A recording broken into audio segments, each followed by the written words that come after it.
The blue glow of Earth's emergency broadcast filled the dimly lit bridge of the EDF Valiant.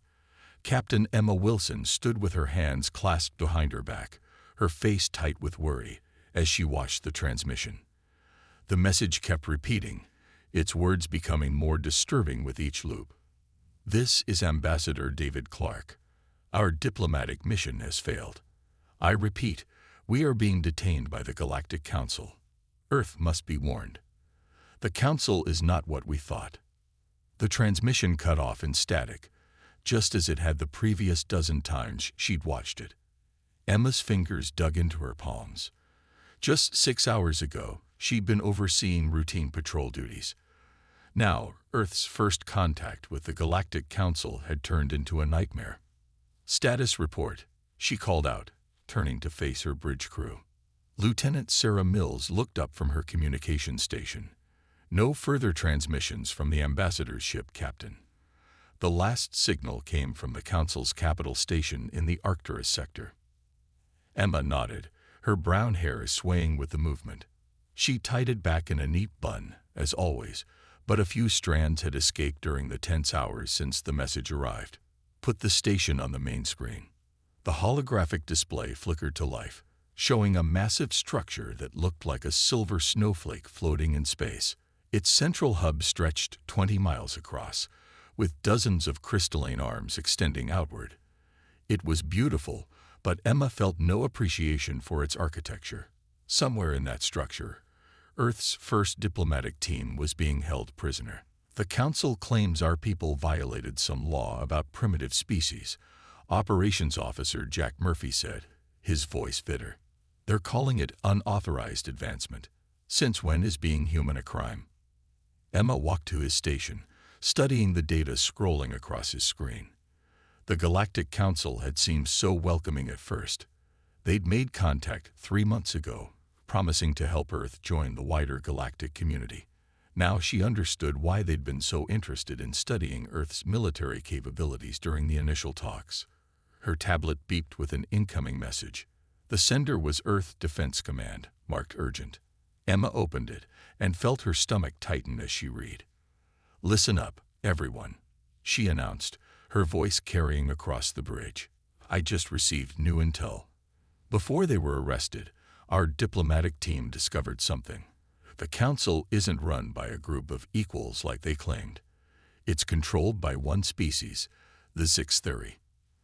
They've been using the Council as a front to control lesser species for thousands of years." The bridge crew exchanged worried glances. Everyone knew about the Sixtheri, tall, ethereal beings who claimed to be the galaxy's peacekeepers. They'd seemed so wise and advanced during the first contact meetings. "There's more," Emma continued. "The Sixtheri have a pattern. They identify promising species, claim they're too aggressive for membership, then force them to accept guidance. That guidance means giving up military power and accepting their rule. They're not getting Earth," Jack said firmly. "No, they're not." Emma walked back to her command chair and sat down. "But right now, they have our people. Ambassador Clark and his team need help." The ship's AI chimed in, its neutral voice filling the bridge. "Captain, incoming transmission from Earth Defense Command. Admiral Chen is requesting to speak with you. Put him through to my ready room." Emma stood. Lieutenant Mills, keep scanning for any signals from the ambassador's team. "Jack, I want everything we have on that station's defenses. If they're holding our people there, we need to know every weak point." As she walked to her ready room, Emma felt the weight of command pressing down on her shoulders. The crew didn't know it yet, but she'd already seen the last part of Admiral Chen's message. Earth wasn't going to take this lying down. They were preparing a response, and the Valiant would be part of it. Just before the ready room door closed behind her, Emma heard Jack mutter, "They think we're primitive.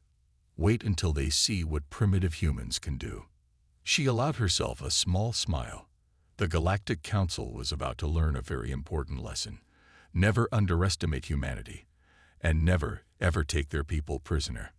The ready room door slid shut, and Emma squared her shoulders. It was time to plan a rescue mission that would show the galaxy exactly what primitive humans were capable of. Lieutenant John Hayes stared at his computer screen in disbelief. He'd spent the last 6 hours decoding the message that had just come through from the Galactic Council, and what he read made his blood run cold. The message was displayed in large text across his monitor in the underground facility of Earth Defense Intelligence. To the leaders of Earth, your species requires rehabilitation. Submit to Council authority within 48 Earth hours. Resistance will result in immediate disciplinary action. Your military forces must be disbanded. Your technology will be contained. This is not a negotiation. John ran his hand through his short black hair, then reached for his secure phone. But before he could make the call, his screen flickered. A new file was downloading, something hidden inside the Council's message. His fingers flew across the keyboard, bypassing the Council's encryption. "Got you," he muttered as the hidden video began to play. The footage showed a massive chamber filled with alien technology. Two Zixtheres stood talking, their tall, silvery forms glowing under the blue lights. They didn't know they were being recorded. The video had no sound, but John was good at reading lips, even alien ones. He'd studied their language patterns for months. "Computer, begin translation," he ordered. The AI started converting the lip movements to text. "Earth's oceans contain the biological compounds we need," the first Zixtheri was saying. "Their bodies are perfect for labor in the deep mines. Once we finish the rehabilitation process." "Sir," a young analyst named Rachel Brown burst into his office. "The Council ships are moving. They're forming a blockade around Earth's orbit." John nodded grimly. "Get me a secure line to Admiral Martinez. Now." While Rachel worked, John kept watching the video. The Zixtheri were walking through rows of cells now. Inside each one, he could see members of other alien species, all from worlds the Council had rehabilitated. Some looked like they had been there for years. "Admiral Martinez is on the line," Rachel announced. John picked up his phone. "Admiral, the Council's ultimatum isn't just about control. They want to harvest Earth's resources and use our people for slave labor. I'm sending you proof right now." He could hear the Admiral's sharp intake of breath as she received the files. "This changes everything," she said. "Meet me in the war room in 20 minutes and bring everything you have on their defensive systems." John grabbed his tablet and security badge. As he and Rachel hurried through the underground corridors of the Intelligence Center, emergency alerts began blaring throughout the facility. They reached the war room to find it already full of military leaders. Admiral Mary Martinez stood at the head of the table, her gray-streaked hair pulled back severely from her face.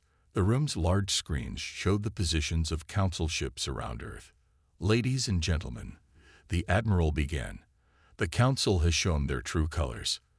Lieutenant Hayes has uncovered evidence that this isn't just about power, it's about exploitation. They've done this before, and they think they can do it to us." She pressed a button, and the hidden video played on the main screen. The room fell silent as they watched the Zixtheri discussing their plans for Earth. "We have 48 hours before they expect our surrender," Martinez continued. "They think we're primitive. They think we're weak. They don't know that we've been preparing for something like this since we first detected their ships 3 months ago." She nodded to a scientist in the corner. Dr. Robert Foster stood up, holding what looked like a small blue crystal. "This is why they want us to disband our military," he said, his voice quiet but firm. "We've developed something they've never seen before, the quantum disruption drive. It can bypass their shields they've relied on for thousands of years." John watched as the crystal glowed softly. His translation work had helped Earth understand Council technology, but this was beyond anything they'd discovered in the alien databases. "We're not going to wait for them to strike first," Admiral Martinez declared. "I've already spoken with Earth's leaders. We're launching Operation Thunderclap. The Council thinks they're our superiors. Let's show them what happens when they threaten humanity." She turned to John. "Lieutenant Hayes, we need everything you have on their command structure. We're going to hit them where it hurts, right at the heart of their precious Council stronghold." John opened his files and began to explain what he'd learned about the Council's defenses.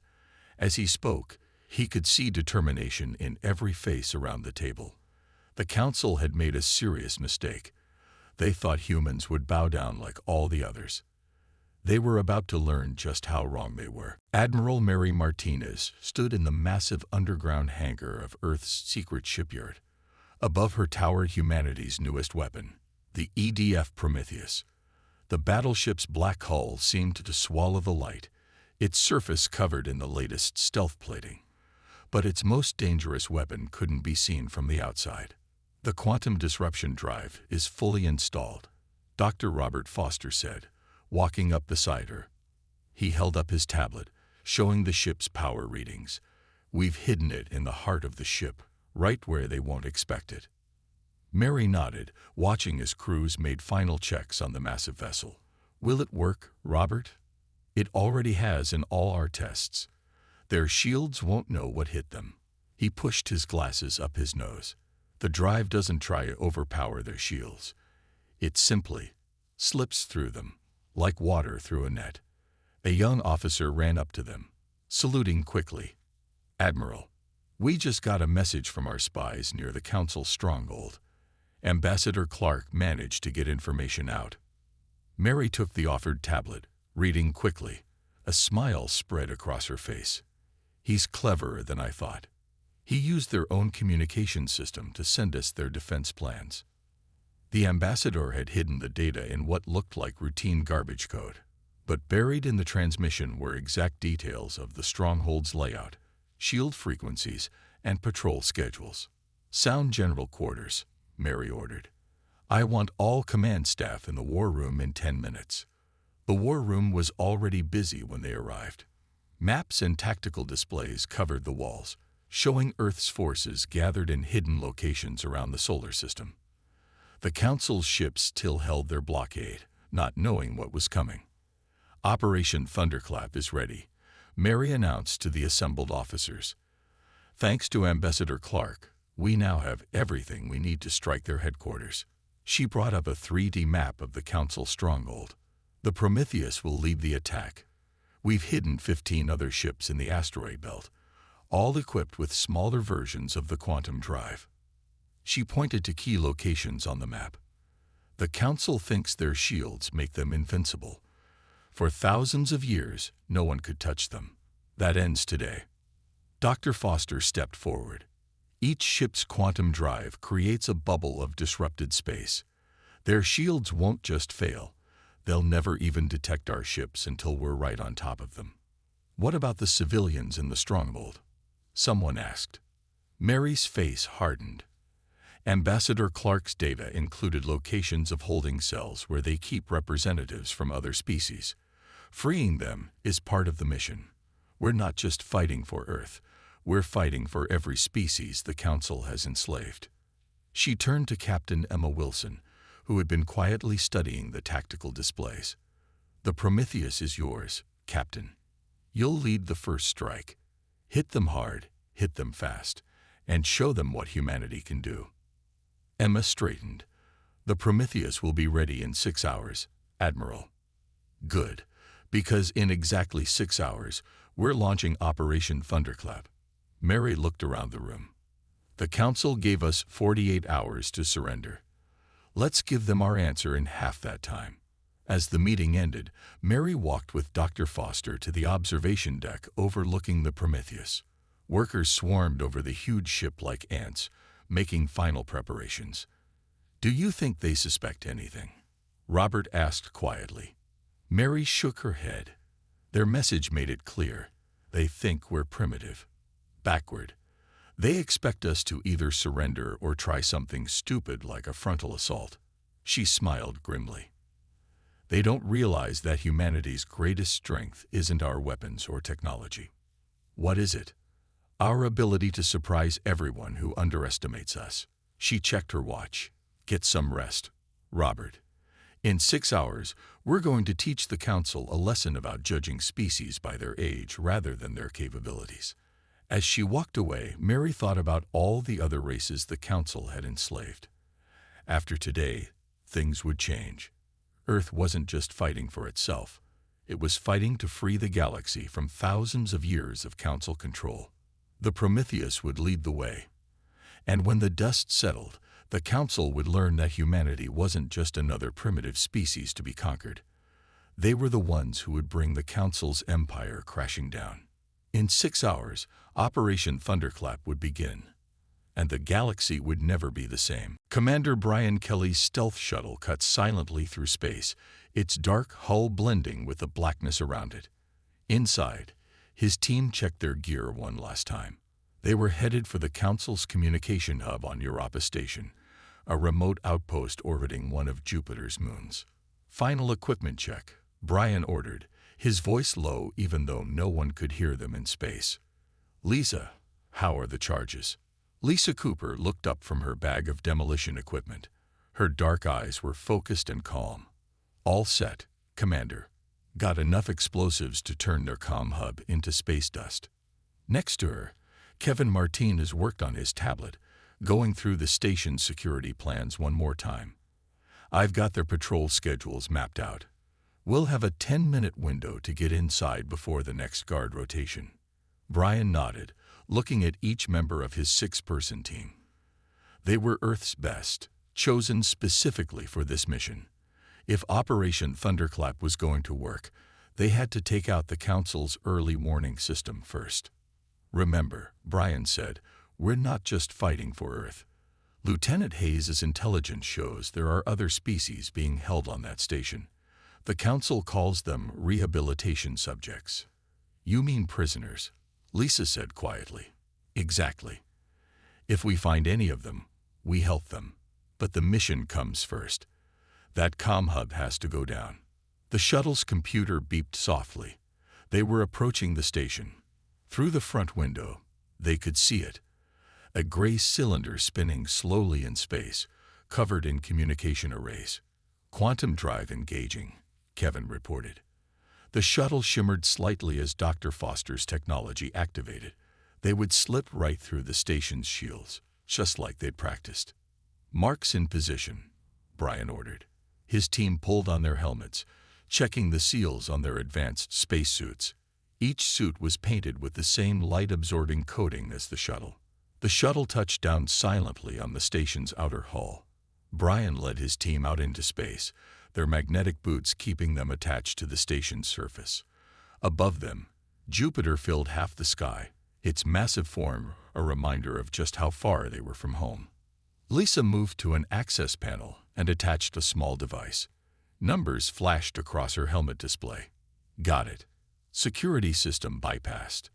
They won't see us coming. Kevin worked quickly to override the airlock controls. The doors slid open silently, and they slipped inside. As soon as the airlock pressurized, Brian knew something was different.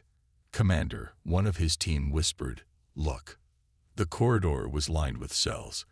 In each one, alien faces pressed against the force fields. Some looked almost human. Others were completely different, scaled, furred, or covered in feathers.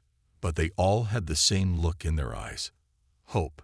The Council told everyone these were rehabilitation centers. Kevin said, his voice angry. They're prison camps. Brian made a quick decision.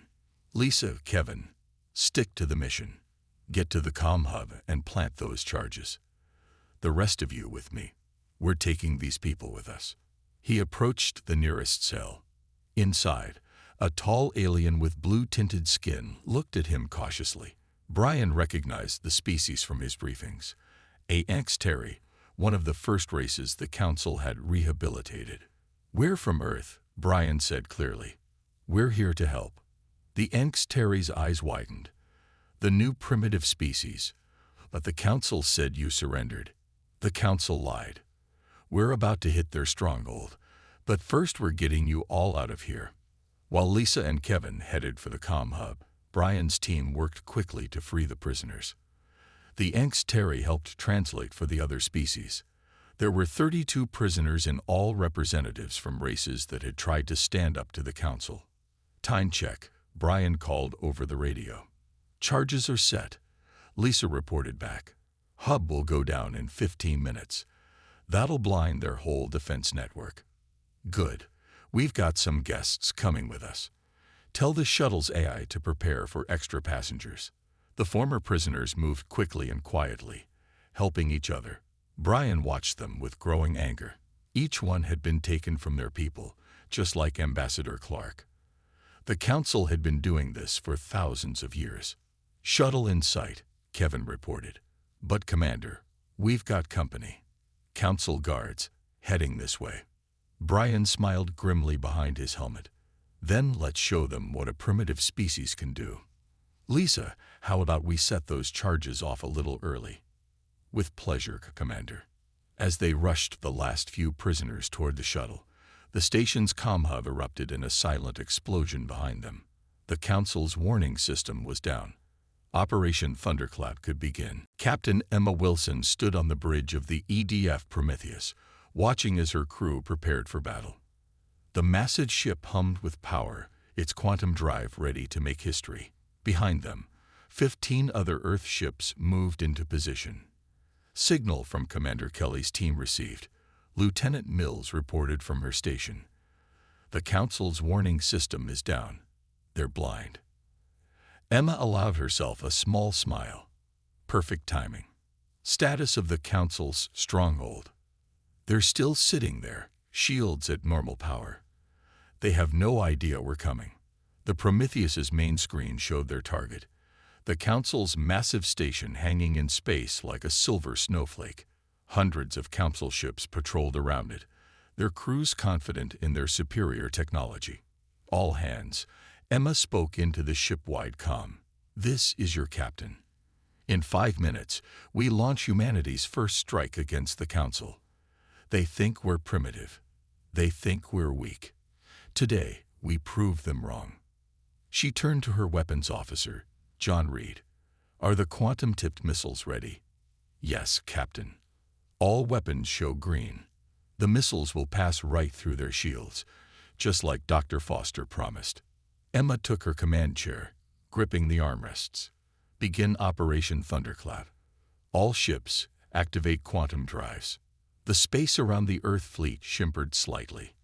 On their sensors, Emma could see the Council ships continuing their patrols, completely unaware of what was about to happen. "All ships report ready," Mills said. "Launch the first wave." The Prometheus shuddered as it released its first volley of missiles. They streaked across space, their quantum fields glowing softly. The Council's mighty shields, which had protected them for thousands of years, might as well have been paper. The first explosions took everyone by surprise, everyone except the Earth fleet. Council ships burst apart as quantum-tipped missiles passed straight through their shields and struck their hulls. Confusion spread through their ranks as more ships exploded. "They're scrambling their fighters," Reed reported with a grin. "They still can't see us." Emma leaned forward. "Take us in. Full speed. Target their main docking base."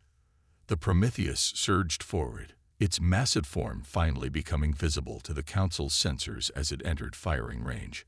Emma could imagine their panic as they realized a primitive human ship had somehow gotten past their defenses.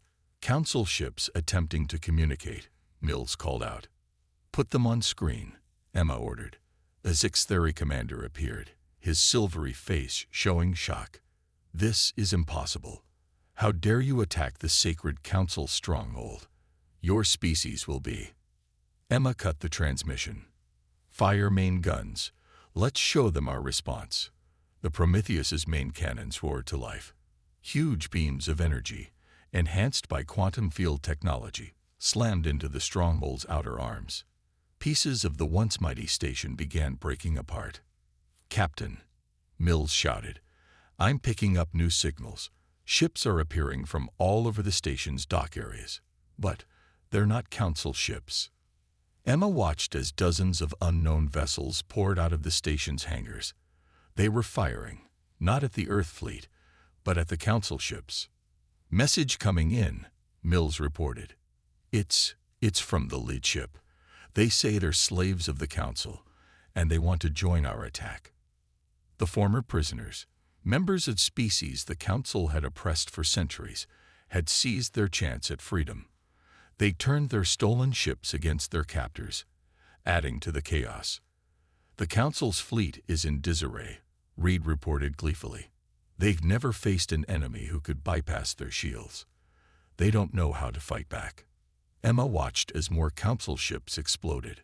The mighty Stronghold, which had stood for thousands of years, was being torn apart by human weapons and the very ships they had stolen from their oppressed subjects. "Message from Admiral Martinez," Mills called out. "The other Earth fleets are moving in. She says to finish this." Emma stood up, her eyes fixed on the burning Stronghold. "Target their central hub. All ships, concentrate fire. Let's end the Council's reign right now." The Prometheus led the charge, its quantum weapons blazing. Behind it, Earth ships and freed alien vessels joined the attack. The Council's Stronghold, symbol of their power for millennia, began to break apart.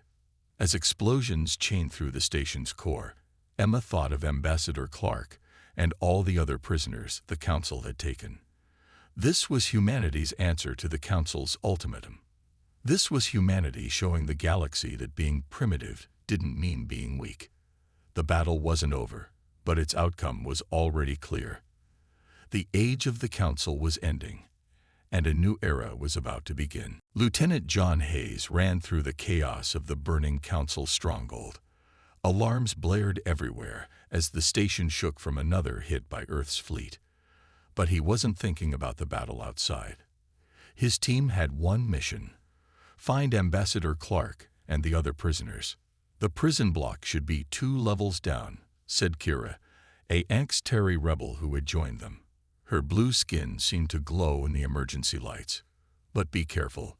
The guards are desperate now." John checked his weapon as they reached a stairwell. The quantum-powered rifle felt heavy in his hands. "How many other species are held here?" "Dozens," Kira replied. "The Council kept representatives from every species they called primitive. They wanted to break our spirits." Another explosion rocked the station. Through the windows, John could see Council ships exploding as the Prometheus and its fleet continued their attack. But something else was happening too. More and more ships were turning against the Council. "Look," one of John's team members pointed out the window. "Those ships, they're fighting their own guards." Kira smiled. "The Velbarons. They'd been waiting years for this chance. Your attack gave them hope." They reached the prison level, finding the guards already gone. The cells stretched down a long hallway, each one holding aliens from different worlds. John used his quantum key, designed by Dr. Foster, to override the locks. "Everyone listen up," he shouted as the force fields dropped. "We're from Earth, and we're here to free you. If you can fight, we need your help. If you can't, follow the escape route to our rescue ships." Ambassador Clark stepped out of one of the cells, his uniform wrinkled but his eyes bright. "Lieutenant Hayes, I knew Earth wouldn't abandon us." "Sir," John grinned, "good to see you alive. We got your message about the station's weaknesses. The Council never imagined we could use their own communication system against them," Clark said. "Too proud to think primitives could be that clever." More explosions shook the station. John's radio crackled with Captain Wilson's voice from the Prometheus. "All rescue teams, be advised. The Council's inner circle is trying to escape through their private hangars. If they get away, they'll regroup and return with reinforcements." John looked at the freed prisoners. Many were already arming themselves with weapons taken from fallen guards. He saw determination in their eyes, the look of people who had waited too long for this moment. "There's a control room near here," Kira said. "We can lock down their escape ships from there." Ambassador Clark straightened his uniform. "Then what are we waiting for? Let's end this." They moved quickly through the station's corridors. More freed prisoners joined them, each bringing knowledge of different parts of the station. The Council had thought keeping all these species prisoner would make them weak. Instead, it had united them. When they reached the control room, they found it abandoned. The Council members had run, leaving their systems unprotected. John and Kira went to work on the computers while others stood guard. "Got it," Kira called out. "Sealing the private hangars now. Their ships are locked down." John sent the coordinates to the Prometheus. "Captain Wilson can deal with them now." Through the control room's windows, they watched as the mighty Council fleet fell apart. Ships from 20 different species, all once called primitive, now fought together against their former masters. "Look at the Council ships," Ambassador Clark said softly. "They don't know how to fight without their shields." They never imagined anyone could break through their defenses. "That's always been their weakness," Kira added. "They thought advanced technology made them unbeatable. They forgot that true strength comes from here." She touched her chest. John's radio came alive again, with Captain Wilson's voice. "The Council's inner circle is trapped. Their ships can't launch. All forces, move in and secure the station. The Council's reign is over." Ambassador Clark put his hand on John's shoulder. "I hope they remember this day. Not just as the day humanity beat them, but as the day all their so-called primitive species proved them wrong." John watched as more explosions lit up space around them. The Council's mighty stronghold was falling, and with it, thousands of years of oppression. Earth hadn't just won its own freedom. It had helped free the entire galaxy. And it all happened because the Council made one simple mistake. They thought being young meant being weak. They never understood that sometimes the youngest species could teach the oldest ones a lesson about true strength. Captain Emma Wilson stood on the bridge of the Prometheus, watching the final moments of the Council's reign unfold. The once mighty stronghold hung broken in space, its beautiful snowflake shape now shattered. Around it, the combined fleet of Earth ships and freed alien vessels moved in for the final attack. "Message from Lieutenant Hayes," Sarah Mills called out. "They've secured the prison levels. Ambassador Clark and all other prisoners are safe. The Council's leaders are trapped in their private hangar." Emma nodded.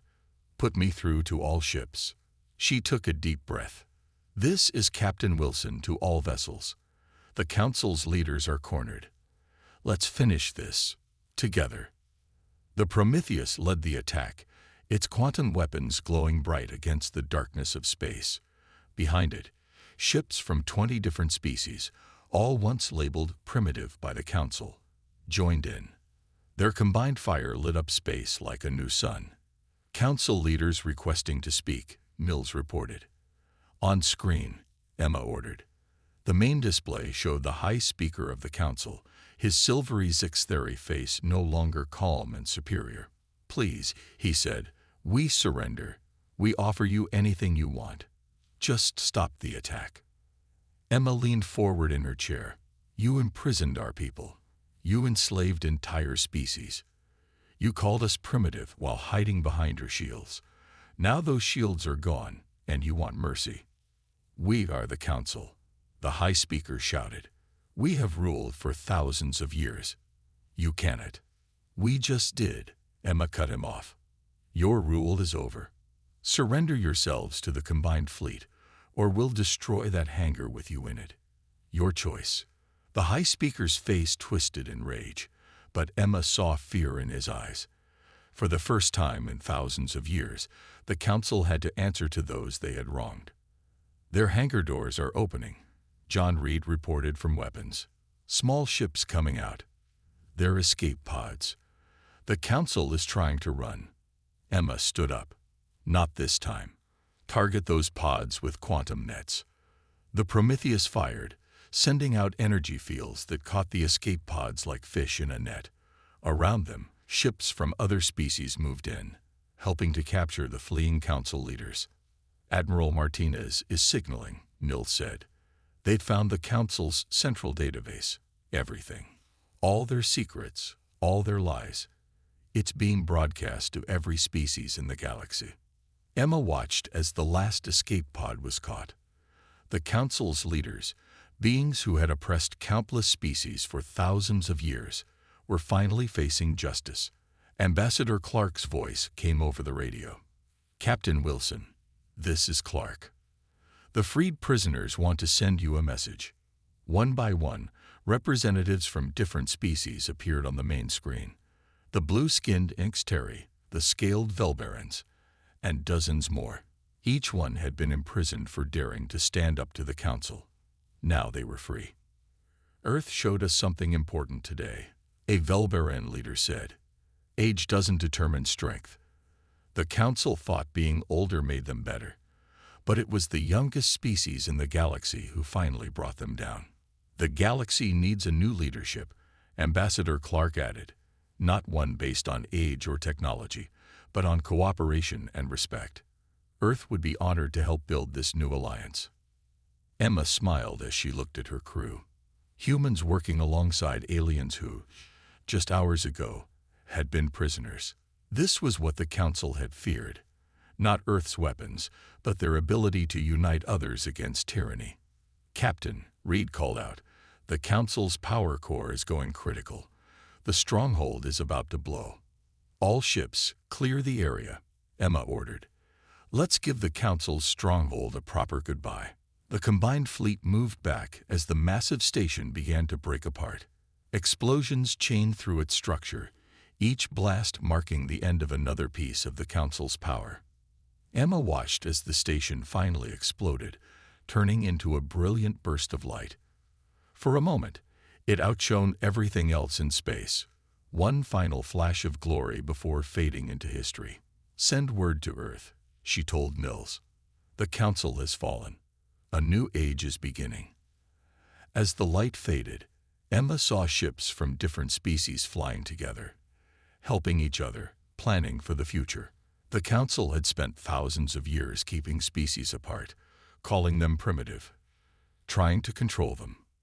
In the end, it took humanity, the youngest, most primitive species of all, to show the galaxy a better way. Not through age or advanced shields, but through courage, unity, and the simple belief that no species deserved to be called primitive. The Council's stronghold was gone, but something better would take its place. A true alliance of equals, born in the stars where Earth's battleships had just made history.